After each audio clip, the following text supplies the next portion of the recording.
அதிகார வர்க்கமும் அரசியல் வர்க்கமும் எம் இனத்தின் மீது ஏவப்படுகின்ற ஒவ்வொரு அடக்குமுறைகளையும் உடைத்து எறிவேன். எம் இனத்தின் மீது பொய்மைகளை மட்டுமே புகுத்திக் கொண்டிருக்கக்கூடிய ஊடகங்களுக்கு மத்தியில் பொய்மையை உடைத்து எறிவேன். வணக்கம், இது கள்ளிப்பாடி சேதுபதியின் குரல். பாட்டாளி மக்கள் கட்சியின் முத்தான 3 தொகுதிகள். 2026 சட்டமன்ற தேர்தலில் பாட்டாளி மக்கள் கட்சி 18 தொகுதிகளை தேர்ந்தெடுத்திருப்பதாகவும் அந்த 18 தொகுதிகளில் களத்தில் நிற்பதாகவும் வந்திருக்கக்கூடிய தகவலின் அடிப்படையில் அதில் மிக முக்கியமான 3 தொகுதிகள், அதுவும் முத்தான 3 தொகுதிகள். ஏன் இந்த முத்தான 3 தொகுதிகள்னு நாம் அதை உயர்வுபடுத்தி பேசுறதுக்கான காரணத்தை இந்த காணொலியில் விரிவாக பார்க்கலாம் வாங்க. சரி, எந்தெந்த தொகுதிகள் முத்தான 3 தொகுதிகள்னு பார்த்தோம் அப்படின்னாக்க, முதல்ல விருதாச்சலம் சட்டமன்ற தொகுதி, இரண்டாவதாக நெய்வேலி சட்டமன்ற தொகுதி, மூன்றாவதாக ஜெயங்கொண்டம் சட்டமன்ற தொகுதி. இந்த 3 சட்டமன்ற தொகுதி தான் தமிழகத்தினுடைய மிக முக்கியமான பாட்டாளி மக்கள் கட்சி போட்டியிட வேண்டும் என்பதற்கான முத்தான 3 தொகுதிகளாகும். அதற்கான முதல் தொகுதியை விரிவாக பார்ப்போம் வாங்க. விருதாச்சலம் சட்டமன்ற தொகுதி கடந்த தேர்தலில் ஒரு 3 மணி வரைக்குமே, ஏன் 4 மணி வரைக்குமே இந்த தொகுதி வெற்றி பெற்று விடுவோம் என்கிற பெரும் நம்பிக்கை நமக்கு இருந்தது. ஏன்னா மிகப்பெரிய ஒரு டஃப் கொடுத்தாரு பாட்டாளி மக்கள் கட்சியினுடைய விருதாச்சலம் சட்டமன்ற தொகுதியின் வேட்பாளரான திரு கார்த்திகேயன் அவர்கள். கட்டாயமாக அந்த தொகுதி நாம் வென்றிடுவோம்னு சொல்லிட்டு ஒரு ஆர்வரிப்பு ஆறாவரம் எல்லார் மதிலுமே இருந்தது. புதுமுக வேட்பாளர், முன்ன பின்ன ஒரு பெரிதளவில் யாருக்கும் தெரியறதுக்கு வாய்ப்பு கிடையாது. புதுமுக வேட்பாளரை நிறுத்தினாங்க. மிகப்பெரிய அளவில் ஒரு வெற்றி வாய்ப்பை குறைவான வாக்கு வித்தியாசத்தில் இழந்தது. சரி, இந்த ஒரு காரணத்திற்காக மட்டும் அதை முத்தான தொகுதியாக சொல்லிவிட முடியுமா என்றால் நிச்சயமாக கிடையாது. ஏன்னா பாட்டாளி மக்கள் கட்சி முதன்முறையாக 1991 விருதாச்சலம் சட்டமன்ற தொகுதியில் களமிறங்குறாங்க. இப்போ கிடையாது, 1991. அப்போ அஇஅதிமுக சார்பாக ஆர்டிஆர்னு சொன்னோம் அப்படின்னாக்க அங்கே எல்லாருக்குமே தெரியும். அப்பேற்பட்ட ஒரு பெரும்புள்ளி அங்கே அதிமுக சார்பாக நிற்குது. 2வது பாட்டாளி மக்கள் கட்சியில் ராஜேந்திரன் நிற்கிறாங்க. 3வது திமுக, 4 பாஜக நிற்குது.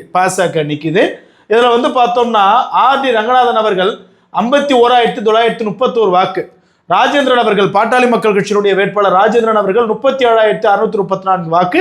திமுகவே 3வது இடத்துக்கு தள்ளுது. பாட்டாளி மக்கள் கட்சி முதன்முறையாக 1991 விருதாச்சலம் சட்டமன்ற தொகுதியை எடுத்து அவங்க களம் காட்டுறாங்க.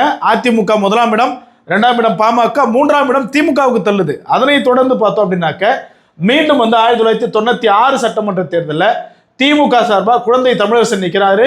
அவர் 49,000 வாக்குகள் பெறுகிறாரு. பாட்டாளி மக்கள் கட்சியின் சார்பாக ஆர்ஜி என்று அழைக்கப்படக்கூடிய திரு ஆர் கோவிந்தசாமி அவர்கள் நிற்கிறாரு. அவர் 42,000 வாக்குகள் எடுக்கிறாங்க. அஇஅதிமுக 3ஆம் இடம் போகுது. 3ஆம் இடத்துல இருந்த திமுக முதல் இடத்துல வருது. பாட்டாளி மக்கள் கட்சி அதே 2வது இடத்தை தக்க வைத்துக் கொள்ளுது. அஇஅதிமுகவினுடைய ராமநாதன் அவர்கள் 30,000 வாக்கு பெறுறாரு.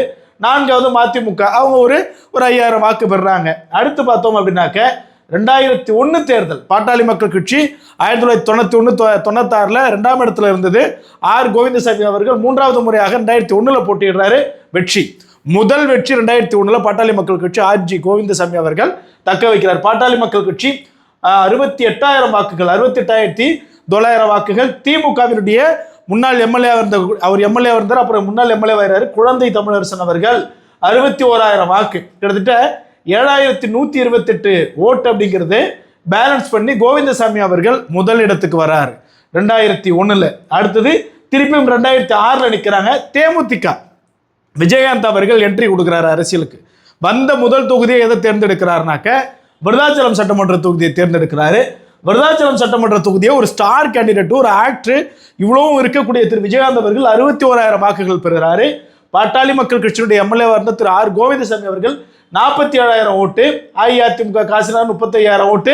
அடுத்து இதில் மிக முக்கியமானது பார்த்தோம்னாக்க வேறுபாடு, வெற்றி பெற்றதற்கான வேறுபாடு வெறும் 13,000 ஓட்டு தான்.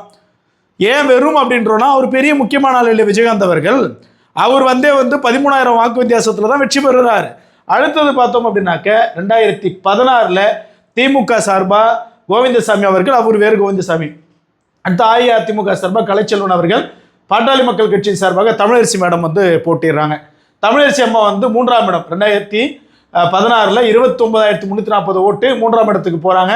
அஇஅதிமுக கலைச்செல்வன் அவர்கள் 72,000 வாக்கு பெற்று வெற்றி பெறுறாரு. அதனை தொடர்ந்தும் ஒவ்வொரு தொகுதியுமே எந்த தொகுதி அவங்க வந்து விட்டு கொடுத்தாலும் விருதாச்சலம் சட்டமன்ற தொகுதியை விட்டு கொடுக்காமலே பாட்டாளி மக்கள் கட்சி போட்டிடுறாங்க. 2021 பெரும் திருப்பு முனையாக அமைந்த தேர்தல்.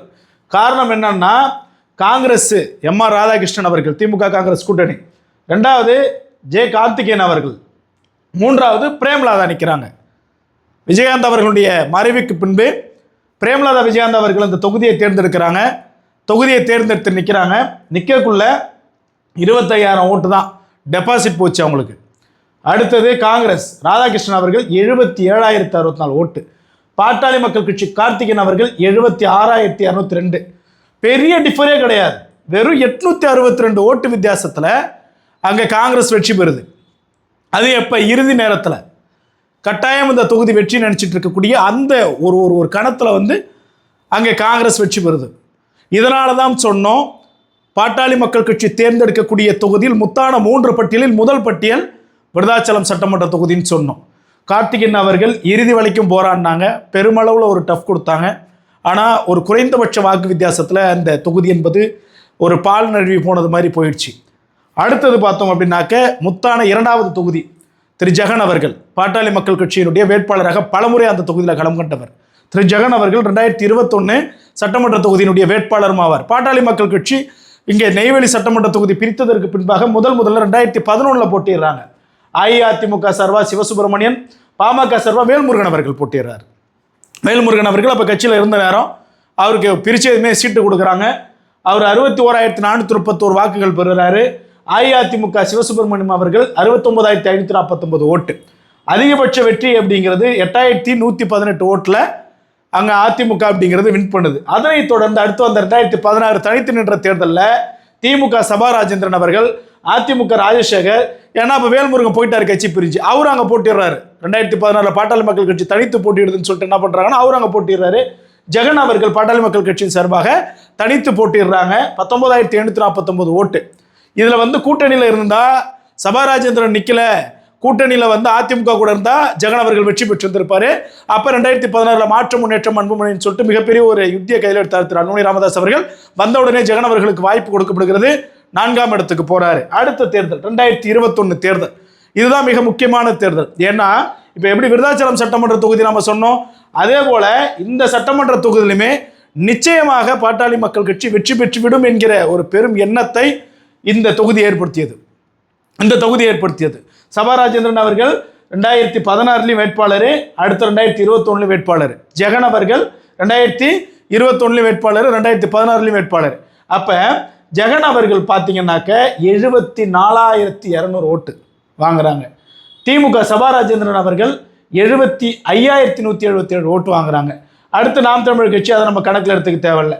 அப்போ பார்த்தோம்னா வெறும் 977 ஓட்டு வித்தியாசத்தில் ஜெகன் அவர்கள் தோல்வியை சந்திக்கிறார்.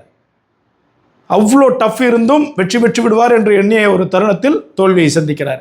இதனால தான் நாம் சொல்கிறோம், இந்த தடவை பாட்டாளி மக்கள் கட்சி தேர்ந்தெடுக்கப்பட வேண்டிய தொகுதியில் முத்தான 2வது தொகுதி விருதாச்சலம் சட்டமன்ற தொகுதியை தொடர்ந்து நெய்வேலி சட்டமன்ற தொகுதி, 3வது ஜெயங்கொண்டம் சட்டமன்ற தொகுதி, தமிழகத்தினுடைய மிக முக்கியமான தொகுதியாக பார்க்கப்படக்கூடிய தொகுதி. ஏன்னா பாட்டாளி மக்கள் கட்சியினுடைய ஸ்டார் கேண்டிடேட்டான திரு காடுவெட்டி குரு அவர்கள் களம் கண்ட தொகுதி.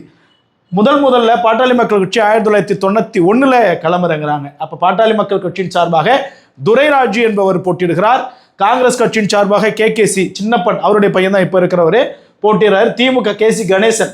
பாட்டாளி மக்கள் கட்சி முதல் முறையாக களம் கணக்குள்ளேயே துரைராஜு என்பவர் 33,238 ஓட்டும், அடுத்தது காங்கிரஸ் சார்பாக 49,406 ஓட்டும். வெற்றி வகையை சூடுறதுல 16,000 வாட்டுக்கு அங்கே டிஃபர் ஆகுது. அதனைத் தொடர்ந்து பாட்டாளி மக்கள் கட்சியினுடைய மிக முக்கியமான ஒரு ஸ்டார் கேண்டிடேட் திரு காடுவெட்டி குரு அவர்கள், அவர் 1996 முதன்முறையாக ஜெயங்கொண்டம் சட்டமன்ற தொகுதியில் களமிறங்குறாங்க. அப்போ KC கணேசன் அவர்கள் திராவிட முன்னேற்ற கழகத்தின் சார்பாக போட்டியிடுறாரு. 52,241 ஓட்டு, 421 ஓட்டு வாங்குறாரு. பாட்டாளி மக்கள் கட்சியின் சார்பாக குரு அவர்கள் போட்டிட்டாங்க. 39,000 ஓட்டு, கிட்டத்தட்ட ஒரு 12,000 ஓட்டு. அவர் அப்போ தான் அங்கே ஃபெமிலியர் ஆகிட்டு இருக்கக்கூடிய ஒரு சுச்சுவேஷன். அப்போ 12,000 ஓட்டு வித்தியாசத்தில் அங்கே திமுக வெற்றி வகையை சுடுது. அதனைத் தொடர்ந்து 2006 அதிமுக சார்பாக கே ராஜேந்திரன் நிற்கிறாங்க. பாட்டாளி மக்கள் கட்சியினுடைய ஸ்டார் கேண்டிடேட் திரு காடுவெட்டி குரு அவர்கள் வெறும் 2,000 ஓட்டு வித்தியாசத்தில் தோல்வி அடைகிறார். பார்ப்பீங்க, 2,051 ஓட்டு வித்தியாசத்தில் தோல்வி அடைகிறார். இல்லைன்னா அவர் இன்னைக்கு அந்த 2000 ஓட்டு அங்கே கிடைச்சிருந்தனா அவர் அன்னைக்கு வெற்றி பெற்றிருப்பார். எப்போ 2006. அதனை தொடர்ந்து 2011 திரு காடுவெட்டி குரு அவர்கள் போட்டிடுறாங்க. அப்போ பாட்டாளி மக்கள் கட்சி 92,739 ஓட்டு பெறுது. 92,739 ஓட்டு. அஇஅதிமுக சார்பாக இளவழகன் நிற்கிறாரு 77,000 ஓட்டு.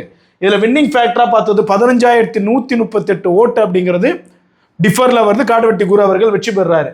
அதனை தொடர்ந்து பார்த்தோம் அப்படின்னாக்க திருப்பி 2016 பாட்டாளி மக்கள் கட்சி தனித்து போட்டியிடக்குள்ள திரு காடுவெட்டி குரு அவர்கள் களம் காண்றாங்க. அப்போ JKN ராமஜெயலிங்கம் 75,000 ஓட்டு பெற்று வெற்றி பெறுறாரு அதிமுக.